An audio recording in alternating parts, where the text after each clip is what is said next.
perusahaan spare part akibat human error mekanik ya, apakah bengkel itu mau menanggung ya. Jadi pernah nggak sih kejadian kayak gitu? Pernah. Bukannya nggak pernah, saya nggak bilang kita namanya kerjaan manusia selalu sempurna, bengkel kita paling bagus, nggak. Yang namanya kerjaan manusia pasti ada aja human error. Yang penting kan, paling penting bengkel itu mau tanggung jawab. Pernah nggak kejadian kayak gitu? Pernah. Salah satu contoh aja ya, kita pernah kayak gini. Motor Mia M3 waktu itu datang. Dia stang sehernya ada kena, tapi sedikit, hampir nggak ada suara ya. Bisa dibilang nggak ada suara lah ya. Nggak ada suara, tergolong halus. Nah, tapi bloknya kena terus. Bloknya kena terus ya kan. Ganti 2 minggu ngebul, ganti seminggu ngebul. Jadi kita gantiin dia akhirnya 3 kali kita baru ketemu penyakitnya ya.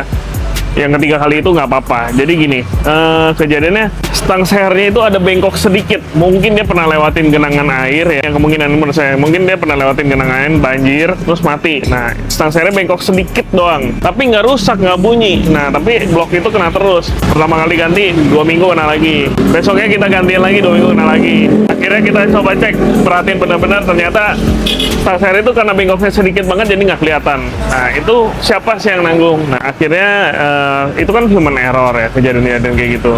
Kebetulan waktu itu saya dan mekanik yang nanggung ya, pemilik bengkel dan mekanik yang bertanggung jawab. Karena human error itu kita nggak bisa pungkirin, pasti sesekali terjadi. Jadi harus dilihat dulu. Kalau emang spare part itu emang keadaan emang rusak ya, maksudnya gitu. Makanya saya selalu bilang kayak rumah full pump itu kan sering patah kalau udah tua.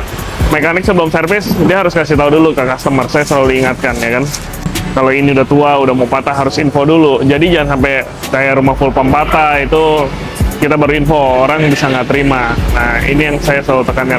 Jadi kalau emang gara-gara kalau emang gara-gara human error mekanik, kita pasti bertanggung jawab. Nah, kurang lebih kayak gitu ya. Pernah nggak sih kalian ngalamin di bengkel lain yang emang kesalahan mekanik, tapi mekanik dan pemilik nggak mau tanggung jawab alias lepas tangan?